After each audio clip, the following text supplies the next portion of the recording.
Okay, friends, great to see everybody. Thank you so much for coming. This is our next AMA session. It's great to see you folks in the chat. I'm Dr. David Litwa, and it's my pleasure to celebrate in this session the publication of my new introduction to the Gospel of Thomas. I just received my copy yesterday, down under, and looks pretty good. Um, I've already issued some corrections, so those should come through very quick. But I wanted to just, as is common in ancient times, I wanted to read a passage for you to kind of introduce you to the book, because I'm arguing a controversial thesis, one that's unfashionable today. And, you know, it's important to understand where I'm coming from. And I think this passage might give people a sense for that. So this is from page 21 of the book. I'm just reading it here. In the past few decades, it has become unfashionable to argue for the Gospel of Thomas as a Gnostic text. Scholars who argue for a non-Gnostic Thomas typically want to rehabilitate, as they say, Thomas to make it seem more relevant to both Christian and scholarly readers. Stephen Patterson recalls the context that once upon a time, labeling a text Gnostic, as he says, signaled to everyone that it was heretical, deficient, mistaken, and therefore to be disregarded. Marvin Meyer noted, quote, "This classification, meaning Thomas as a Gnostic gospel, sometimes has been used polemically in order to marginalize this gospel," unquote. And in the words of Stephen L. Davies, if Thomas is Gnostic, then perhaps Christians need pay little attention to it. Davies spent an entire chapter of his 1983 book trying to prove that Thomas is not Gnostic in any meaningful sense. Davies mostly pointed at absences. Thomas lacked what he calls Manichaean and Marcionite dualism, a story about wisdom's fall, and an evil demiurge. Davies conceded that Thomas contains the notion of a divine soul in the body. But this idea, he says, is not distinctly Gnostic, nor is the theme of self-knowledge. These themes can be found in the Dead Sea Scrolls and in Jewish wisdom literature. According to Davies, what the Thomasine self-knower knows is not that a spark of God is fallen into a demonically created world of matter. It is simply that one is a child of the living Father.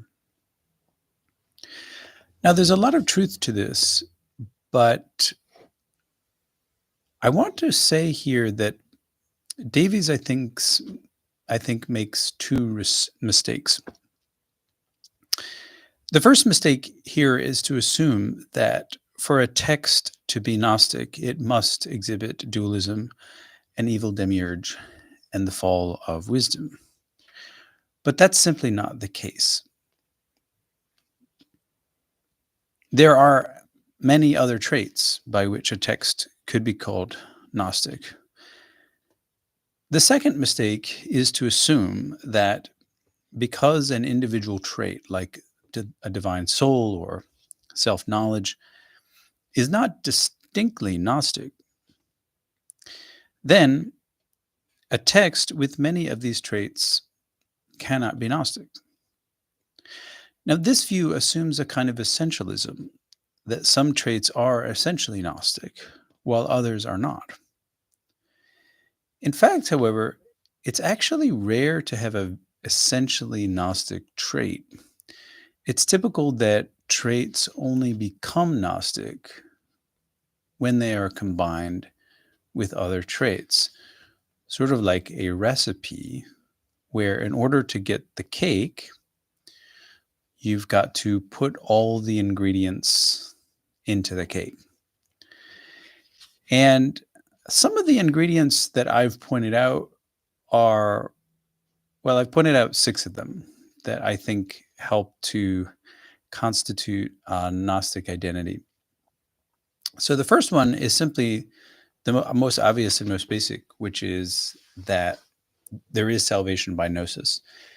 And the way Thomas expresses this in his first line is that you get immortality by seeking the meaning or the hermeneia, the interpretation of the sayings.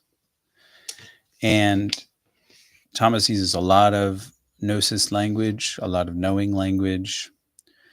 There really isn't any faith language except in error. So the path of salvation is really set out by gnosis. And I think that's relatively undisputed in scholarship. The second thing which Thomas has, which is a very common Gnostic trait, again, not specifically or essentially Gnostic, and that is the inner light, what some have called the divine spark, but Thomas refers to it as an inner light. He says, there is a light within a person of light. This is saying 24, and it shines on the whole world. Another trait is what DeConnick has called a seekership outlook. One could call it somewhat syncretic. In other words, Thomas is wanting to gather wisdom from everywhere, and he's seeking everywhere.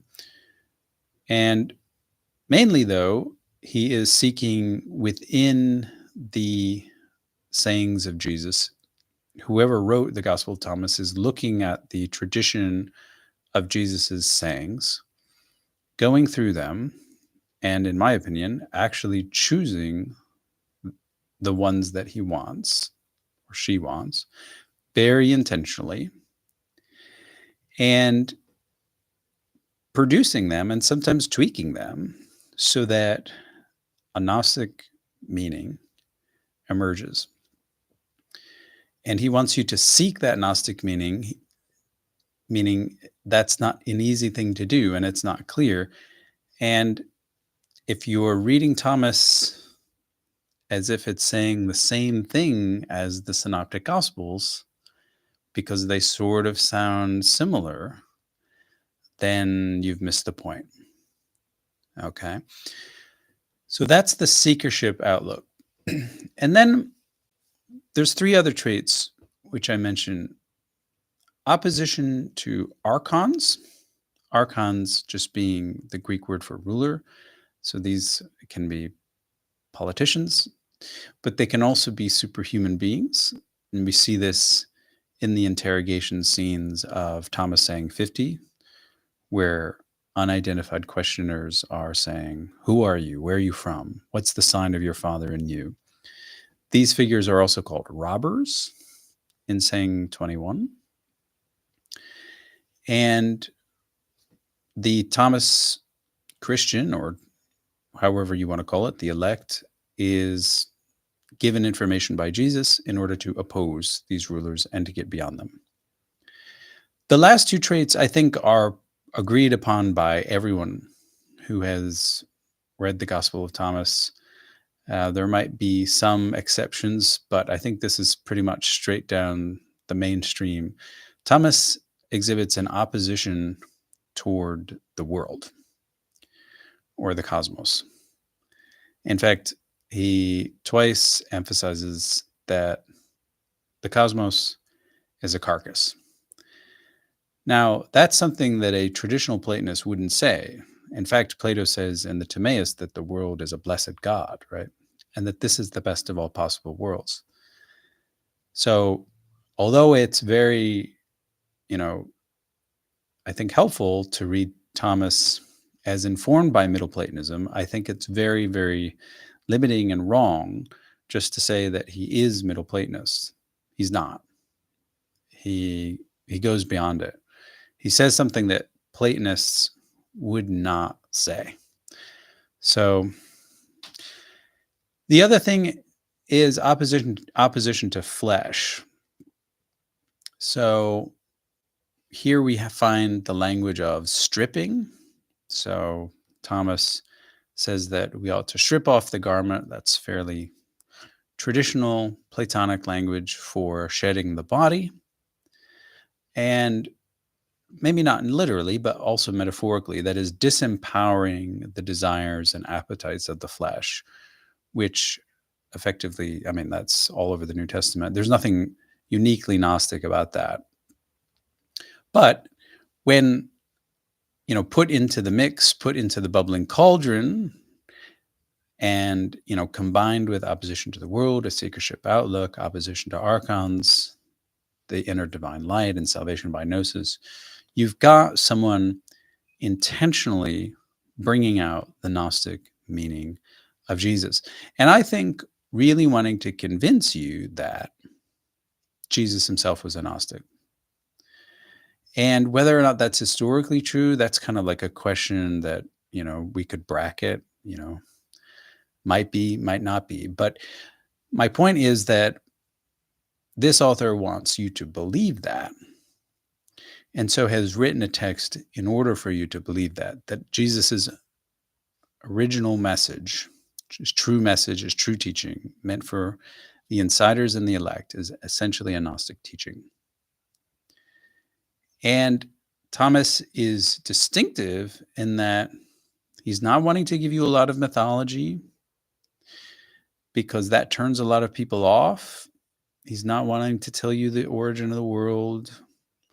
He's not wanting to even talk about basic Christian doctrines that are basic to the Orthodox, I should say.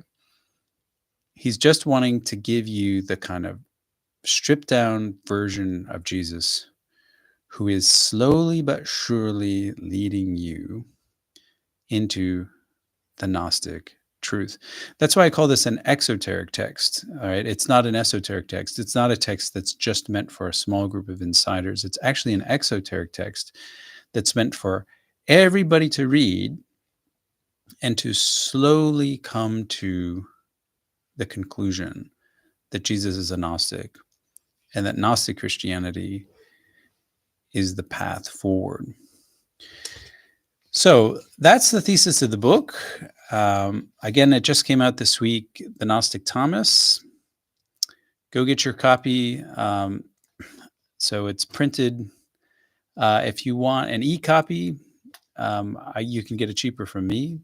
I've put that in the chat on top, and I've also pinned to the top there my Gospel of Thomas course, which is an online course. It happens to be on sale this weekend, so take advantage of that. So grab that course, grab the book. If you grab the book, you get $10 off the course. So that is, if you grab the ebook from me, you get $10 off the course. Obviously, if you just buy, off of Amazon, I can't give you a deal because I'm not Amazon. But if you get the e-copy from me, I can get you that deal. But yeah, it ended up, they did a nice job with the printing, and so I'm pleased with that. And I hope everyone can grab a copy. But more importantly, I just want to welcome everyone here. And I just want to thank already, we've got Matthew here. Thank you so much for that super sticker. Really appreciate it. Crimson90, thank you so much for the super chat. You bought the Marcion course for your father as a Father's Day gift. Awesome. Okay. Well, I'm not sure what my father would say about Marcion, but I'm glad your father is enlightened and flexible enough to, to accept alternative truths. So I'm thrilled at that. Yeah, so the Marcion course, there's actually two Marcion courses. One of them is kind of introductory course, which is based on the book that's coming out this summer. And the other Marcion course is the Marcion Seminar, where I get into the kind of nitty-gritty details of, why, how do scholars reconstruct Marcion's gospel? What's the best method of reconstruction? And into some of the more finer issues of Marcion's theology. So there are two offerings for Marcion. For all you Marcion buffs, a lot is always happening with Marcion. And as I say, there is a connection with Marcion and Thomas. Both, I think, are part of that stream of Christianity, which is trying to get beyond Judaism. And that's very clear. In fact, I would say the Gospel of Thomas goes farther, much farther than Marcion with regard to the stripping down, stripping away the Jewish prehistory of Christianity, stripping away Jewish heroes and characters from the kind of Christian cultural encyclopedia. Marcion himself doesn't do that, but Thomas does do that. All right. Well, I want to also, welcome all of you. I know it's a holiday in the States. I hope you enjoyed Juneteenth, and I want to say happy Solstice Day to everyone out there as well, pagan or Christian. It's coming.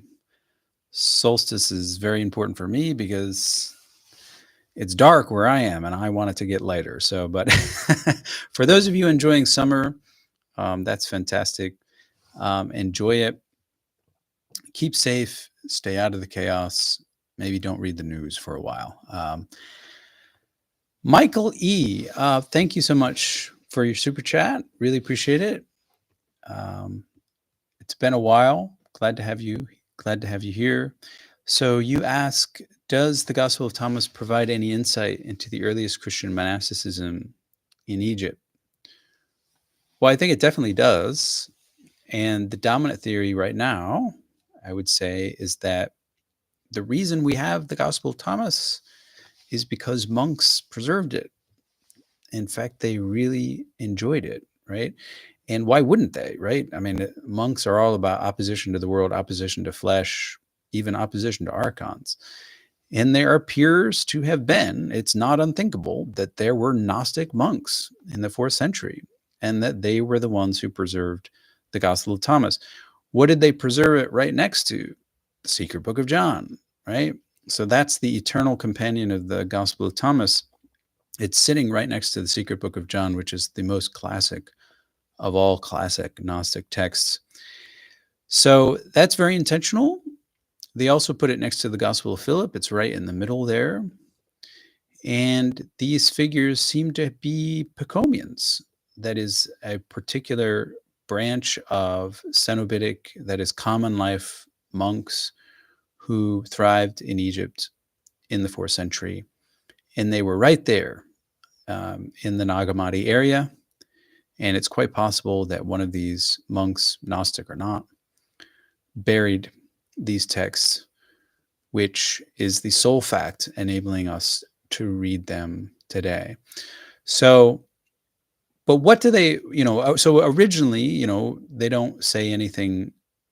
The Gospel of Thomas is too early to be about monasticism, but it's in a sense, it can inspire, and it probably did inspire, some of the Egyptian monasticism that arose in the late 3rd and certainly by the 4th century. It could be, and it was made into a monastic text.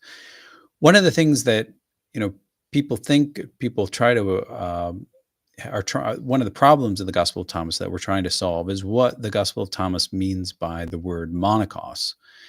And the word monachos it comes to mean monk in the 4th century, but before that time, it just meant solitary or alone. And the Gospel of Thomas is always recommending that we be monachos. And you can even be monachos in a group. You can be a monachoi, that is, you can stand alone, but with other people who are standing alone. And there's this great passage in Plotinus, the Enneads, where Plotinus talks about the flight of the alone to the alone. And it's a very famous passage. If you haven't read it, go check that out. He seems to be talking about something similar to what the Gospel of Thomas is talking about. It's an ethical directive. We are supposed to be solitary and alone.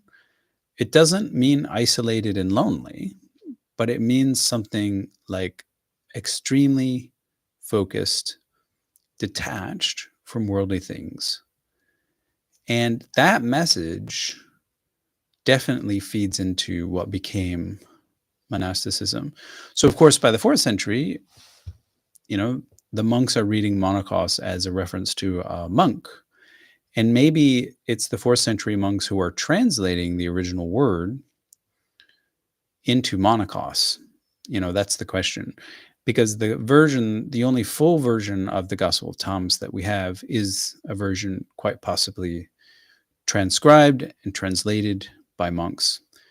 And so when they translated it, maybe they took a Greek term that didn't mean monk, and they made it into, or maybe they took the Greek term monachos and understood it as a monk, or alternatively, they simply took a word which wasn't monachos and they translated it as monachos, which to them meant monk. So absolutely, it can bring a lot of insight into earliest Christian monasticism. I hope that makes some sense there. I know that's a kind of like tangled story.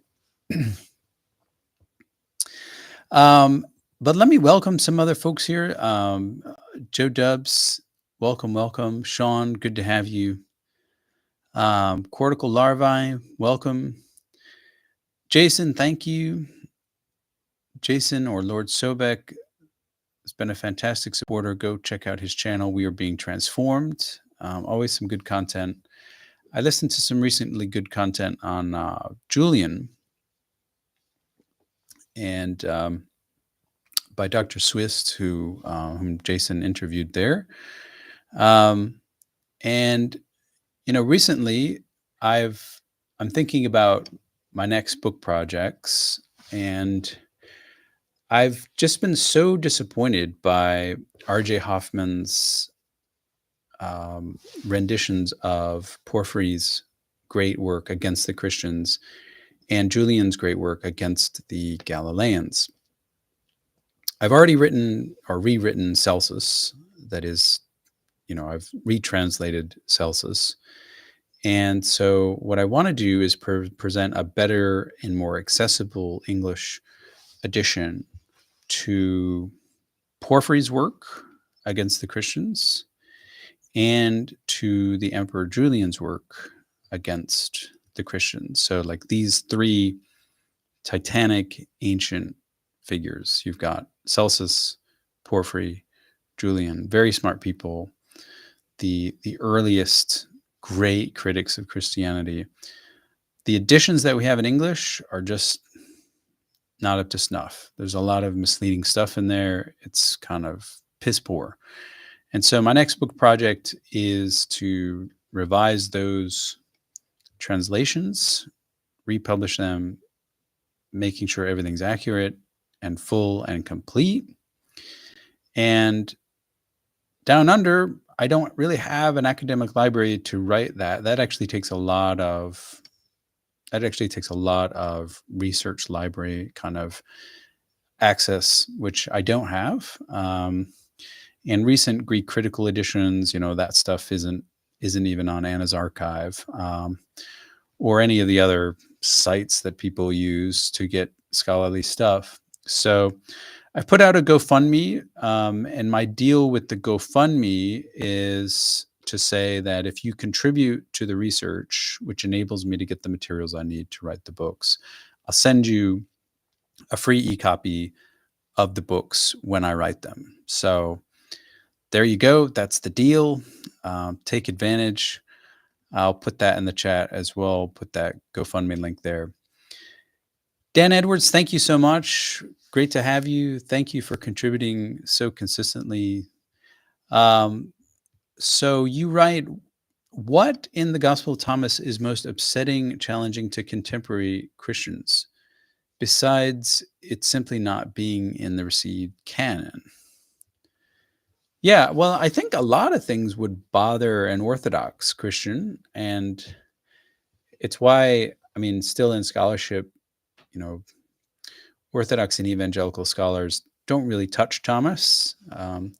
They don't like it a lot because of the absences. Interestingly, you've got a cross, but Jesus, doesn't die on it.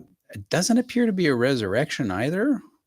So you've got basically an anti-Pauline Christianity. Like Paul is like, without a resurrection, we ain't got nothing, but Thomas doesn't mention it. So it's these absences that are kind of disturbing to people because they're like, well, wait a minute, isn't that like the core? Well, maybe it isn't. And it causes people to rethink what they think of as Christianity. I would say about 90% of those people who reject Christianity aren't rejecting Christianity. They are just rejecting Orthodox Christianity, which is the layer of interpretation upon interpretation upon interpretation upon Jesus and the meaning of Jesus. And Thomas is useful because it shows you that actually you don't need to reject Christianity. You need to redefine it. And Thomas is very powerful because it's such an early source.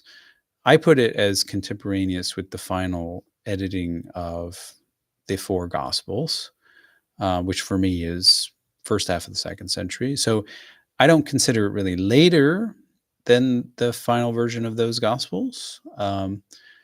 So it's an authoritative source. But what about positive things about Thomas? Like, it has a lot of absences, but what about positive things that might be disturbing to people?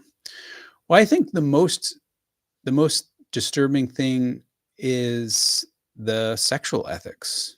Thomas, part of being a monocaust, part of being solitary, it does apparently mean being single. And even in the canonical Gospels, Jesus never says anything really positive about marriage. And apart from Dan Brown and those sorts of weird, money-making lies, Jesus doesn't have any sexual impulses whatsoever, as far as we can tell, really, in any early Gospel.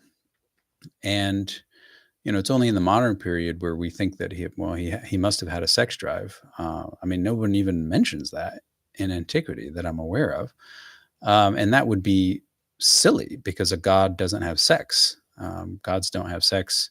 At least Christian gods don't have sex, because that would be very defiling. And so one of the things that Thomas says is that, first of all, Jesus isn't necessarily better than any of us, that we can become the equals of Jesus. We can be light from light. Jesus' spiritual twin. That the twin Thomas isn't unique. That we all should come into a Thomasine identity. That we all should become Thomases. That is Jesus' spiritual twin. And as part of that, I mean, that's very offensive to people who want to emphasize the lordship of Christ and so on and so forth. Jesus, in fact, just makes really clear in the saying 13 that he says, I'm not your Lord. I mean, it means both things. I'm not your Lord, or I'm not your teacher. The Coptic word is saha, could mean master, could mean teacher. So we could translate it, I'm not your Lord. And, when I was in college, I had these two guys come up to me and say, like, well, we believe in Jesus as Savior, but not as Lord. What do you think of that? And at the time I was like, well, I mean, he's clearly called Lord. Like, that's like, his most common title right after Christ in both the Gospels and Paul. But that's just not the case for Thomas. Again, that's canonical bias. In Thomas, Jesus says, "I'm not your Lord at all, and I don't want to be called Lord." Um, and that's really important. Even in Thomas, I would say Jesus isn't even your Savior. It's the light within that saves you. It's not Jesus himself. I mean, we're very thankful for him pointing out many things, and we can respect him, and he's the light above all, and that's great. But he's the light, but not the logos. So he's not really superior. I mean, light isn't superior to light. So there's light within us, and there's Jesus who's light. The light is the same light. It's not like there's a better quality light. It's just, a sample of the same light. So that's very, very offensive, I think, to most Christians today. I guess there's a lot that's really offensive. That's why I love it. Anyway, thank you for your question, Dan. Really appreciate it. Sean, thank you much. Thank you so much for the super chat. Really appreciate it. So we've got an excellent question. So do we know any Christian groups who cloistered themselves away somewhere from civilization to support their asceticism between 50 and 170 of the Common Era, like Encratites, later Tatian? Well, it depends on what you mean by cloistering. I mean, you can separate yourself even in an urban or semi-urban environment. But I think what you're imagining is something more like a commune today, where someone will go out and like buy a farm and then start a group of people who want to live in a farm, like, the Shakers or something like that. I'm not aware of that being that early. Even these people called Encratites, and, Encratites it's not an official title in the 2nd century. No one says, "Hey, I'm an Encratite." It's just something that, Irenaeus kind of labeled people like Tatian. And Julius Cassianus, being a key example, doesn't like sex at all, thinks that that's not good, and wants even to castrate himself to cut off his own testicles just to prove a point. I mean, we could even call Origen an Encratite. I mean, he's the guy who actually succeeds in cutting off his testicles, and yet everyone wants to claim that guy for orthodoxy. I mean, here's the hypocrisy. But anyway, so you've got these figures. They all appear to be urban. That is, they are separating themselves from society, but they're all still living in the cities. And you can do that. I mean, Tatian is in Rome.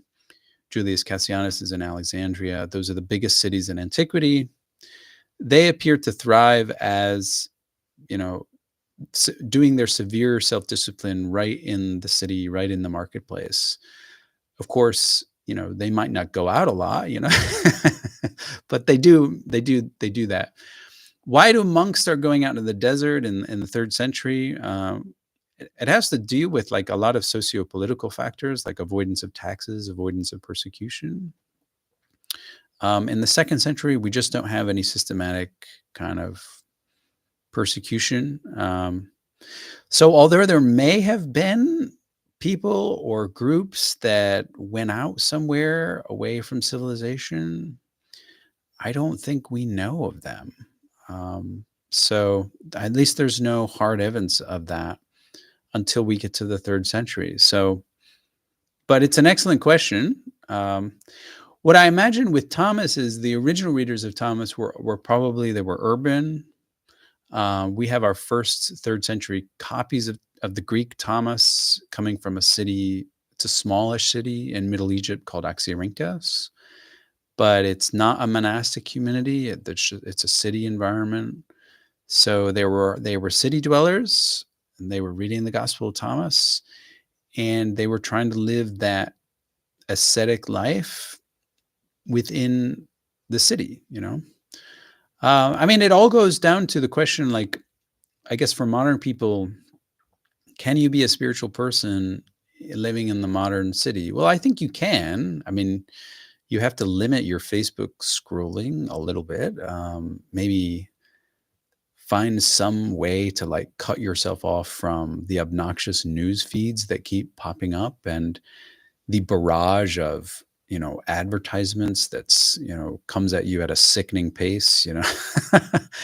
But it is possible. I mean, you ideally, like, it's getting to the point where you feel like, my god, I'd have to like cut myself off, go out into the Canadian forest and get off the grid and stop the internet. I mean, that would probably help, but conceivably, a spiritual person is just someone with the spiritual discipline to not get dragged down and attached by all the barrage of noise and advertisements and terror and newfangled toys that are always thrown at you.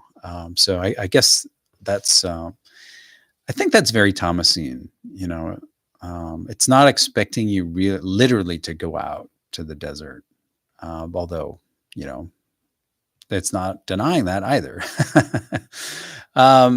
So use Thomas as you will. It's a very dangerous text if you're an Orthodox person. And those who are conservative in evangelical, the only reason why they want to use Thomas is to like say that the synoptics are better or older or I mean, that story is just so tired. Obviously people are aware of that it's got a different message, and it's that different message that I want to embrace. So like scholars are embarrassed about the fact that it's Gnostic, and they're like saying, well, if we want to, bring it into the mainstream, why don't we just say it's not Gnostic, and why don't we even just say there's no such thing as Gnosticism, and then we'll solve the problem. Well, do you? Or do you just shoot yourself in the goddamn foot? I mean, if you say there's no Gnosticism, it's like saying, I study history, but history doesn't exist. It's like, when would that ever work with a school administrator, who's like, okay, we're going to fund your department. You're the Gnostic Studies department, and you say that Gnosticism doesn't exist. Okay, you get no money. I mean, that, I mean, what else are they going to do? It's like the classics department saying, all right, Cicero, we study Cicero and Caesar Augustus, but they don't really exist. In fact, classics doesn't exist. So, but by the way, can you give us some money for our department? No. I mean, religious studies is the only subject in the modern academy saying things like, what we study doesn't actually exist, but we'd still like a job. I mean, it just doesn't make any sense, folks. And I'm not denying that, it is absolutely true that what people have pointed out in the past, that, people have just read Irenaeus and like have applied Irenaeus and like have mistaken heresy and heresiology for the modern study of Gnosticism. No, it's something different. Gnosticism is something different from heresiology, right? Heresiology is what the ancients did, but the study of gnosis and Gnosticism is what we as scholars do. And many scholars, including myself, many religious people, I mean, members of churches, various Gnostic churches, they can embrace the goodness of gnosis. It's not something to be embarrassed about. It's these liberal Protestants who are embarrassed about Gnosticism, and so they are okay with it not existing, but not realizing, of course, that they're hurting the field in a practical way by saying that what they study doesn't really exist, that it's just a scholarly abstraction, yada, yada, yada.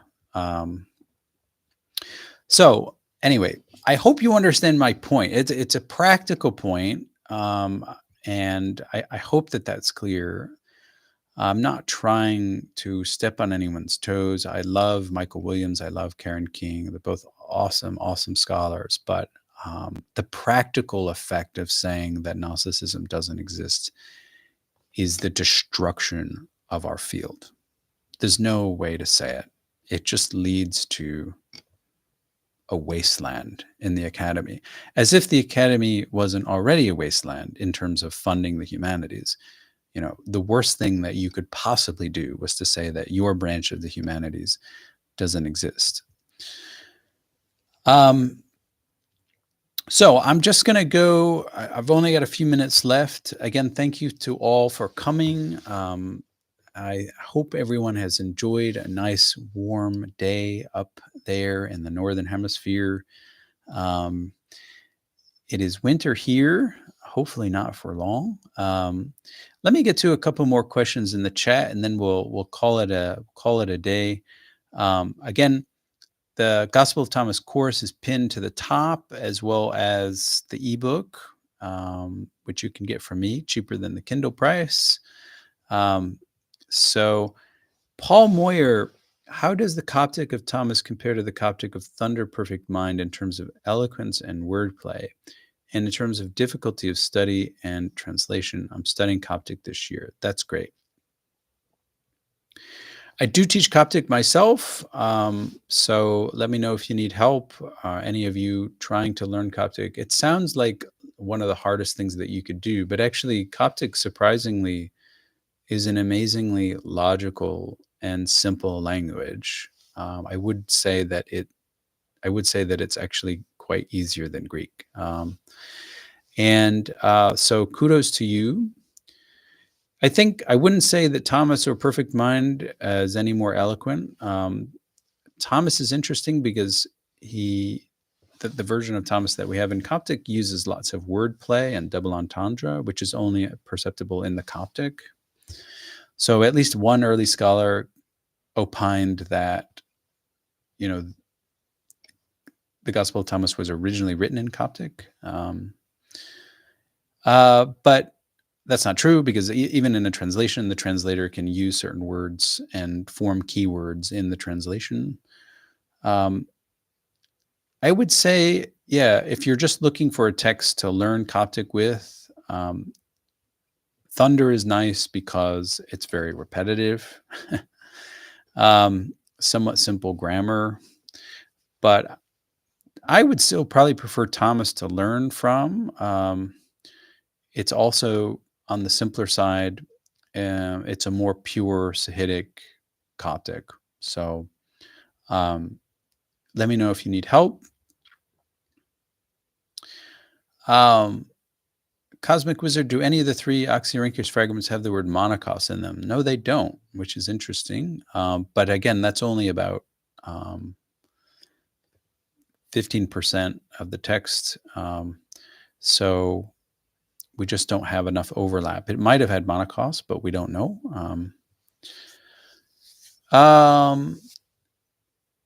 Yep. Okay. So can I attempt to translate Julian's hymn to the sun? Well, I can't do everything. But the more you want me to do, put into that GoFundMe. I mean, I can only do as much as I have time to research. Down Under is a great place to live, but I would say the library situation down here is not that great. So at any rate, I'm glad you note that the Loeb translation is very misleading. Sometimes that happens. I think the R.J. Hoffman stuff is very, very misleading in terms of translation. I mean, it's surprisingly bad. But people wouldn't necessarily know that if they didn't have any Greek whatsoever. That's true, Matthew, that Thomas, the version of Orthodox Thomas, he isn't the twin of Jesus. He's just the guy who doubts, which is weird because in the end he believes, right? But anyway. All right, so we've got, let's see, I'm just seeing if we got any more questions. Svava, you think that it could very possibly have been written in Coptic? Okay. Well, right, and with that theory, you'd need to explain the Greek fragments of the 3rd century, but maybe you can. I mean, why not? So, Jason, let's see. It's a presupposition that most texts were written in Greek before translation in Coptic. There are lots of built-in colonial assumptions there. Yeah, I would say in the case of the Gospel of Thomas and the Wisdom of Jesus Christ. By the way, Justin Sledge is doing a video on the Wisdom of Jesus Christ this week. Highly recommend it. So we've got a Greek fragment of the Wisdom of Jesus Christ, and we've got 3 Greek fragments of the Gospel of Thomas. So, that's pretty hard evidence. Those are datable texts to the 3rd century.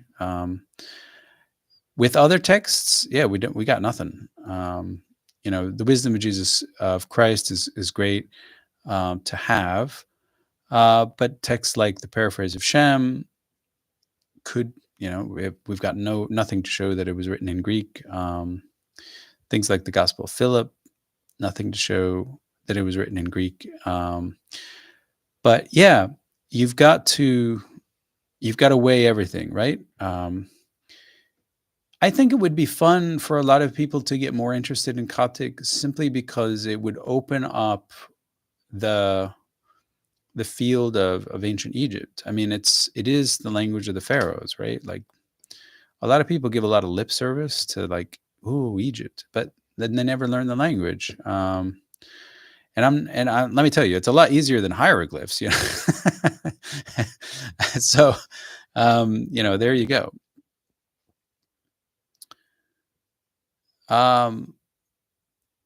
So is the language in the Nag Hammadi text very Greek influenced? Of course it is. Yeah, Coptic itself is very Greek influenced. About 30% of all Coptic words are Greek. So if you're learning Greek, then essentially you're already learning Coptic vocabulary, and you should learn both. Could the Gospel of Thomas have been written earlier than the Synoptics?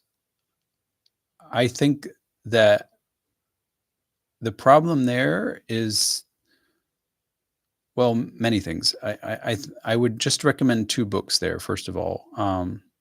If you haven't read these 2 books on Thomas, these are must-reads. They're both from, I would say, conservatively inclined scholars, but you need to read them, about Thomas and the Synoptics. First of all, that's Mark Goodacre, Thomas and the Gospels, and Simon Gaither-Call, The Composition of the Gospel of Thomas. Read those 2 books if you haven't. Then ask me that question. I think that that's just so important for everyone to be up to speed with the most recent literature. Tate,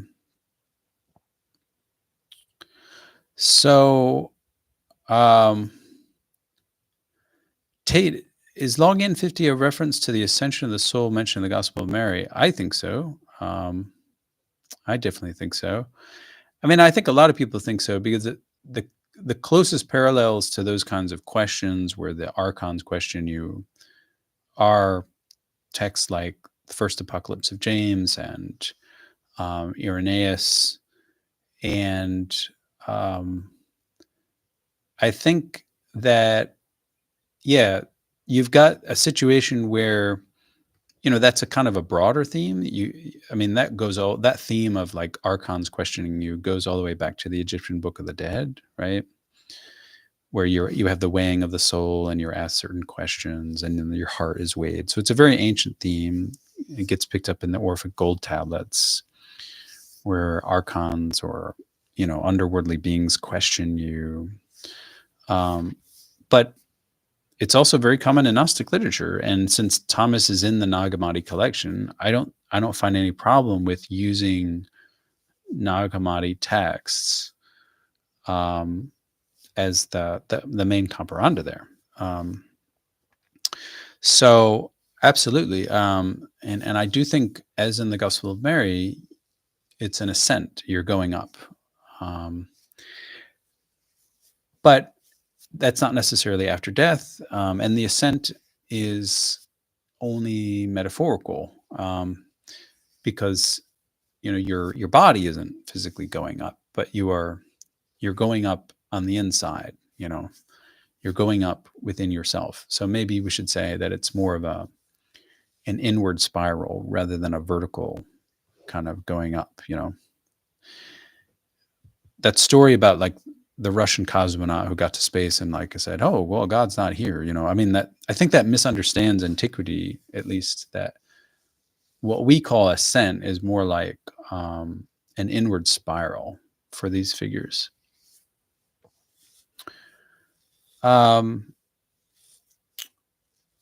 Yeah. So you don't like Gathercole? Read Goodacre 2. Read Goodacre 2. And then let me know what you think. Daniel Hopkins has got some great information about Indo-European languages. That's great. Some overlaps there. Appreciate that. Yep. So the second one there, Shane, is Simon Gathercole, Composition of the Gospel of Thomas. Or it's composition something. But anyway. So one thing to know with all that, I would highly recommend people not get into these polemical arguments, which are all built on these conservative orthodox assumptions that, oh, well, if you're first, then you're true. Like if you're chronologically earlier, then that must be true, right? I mean, no, that's not true. Why would that be true? Like, that's like philosophically, there's no reason why, if something is written in the year 70, why that would be more true than something written in the year 130, unless you're assuming that truth hangs on like human memory. But even if you believed that, like the whole premise of Thomas is that he's trying to convince you that these things were spoken in secret and that they only emerged later, right? So if you believe that premise, then, they're as true can be. But the other thing that I like to say is that truth is timeless. So the truth that Thomas brings to you it's outside of time. So, the other thing that you need to think about, and for this, check out my Redating the Gospels course, is that people think of the Gospels as units, like billiard balls. But really they're fuzzy moving targets. And what we call the Gospels are like go through several different drafts and editions, I think in the early 2nd century, before they get to the form that we're familiar with today. So like what's before or after? Well, it's difficult to say if something has like 6 different editions, right? So like maybe the first go of the Gospel of Mark is earlier than the Gospel of Thomas, but the version of the Gospel of Thomas that we have is maybe earlier than the final version of the Gospel of Mark. Because the final version of the Gospel of Mark might be mid-2nd century. These are things to think about. I just don't like people like thinking in terms of such simple like terms about gospel composition. These are all moving targets. Again, take my Redating course, and I just don't think the chronology question is actually that important. If you're after spiritual truth, I just don't. But to each his own. To each her own. All right. Well, I want to thank everyone so much for coming. And I want to say thank you to everyone who has helped me and supported me as I've gone through this journey of trying to get good information out. I'm so thankful for those of you who have enabled me to write the kind of scholarship that I want to write and the books that I want to write. I probably couldn't write this book with a traditional press. And even if I wanted to, they would pay me diddly squat. Every time you purchase a book from me that I've written, in this format, you're putting food in the mouth of my children, and I'm getting, maybe not an entirely fair wage for the labor that I put in, but it's a lot fairer than an academic press. So I just want to absolutely say to everyone, thank you, thank you, thank you from the bottom of my heart. When you buy these books, you're not buying it for Oxford University Press, lining the wealth of, rich academics and an exploitative uh, publishing system. You are actually giving money to me and enabling me to write the next book. So I hope you remember that as you go forward. Um, I haven't, fully left, of course, academic publishing, but I just can't make money from, you know, giving my labor to Cambridge, Yale, or Oxford because they won't pay me for my labor. Um, Fortress has been better. So the Marcion book that will come out this summer um, is going to be a Fortress book.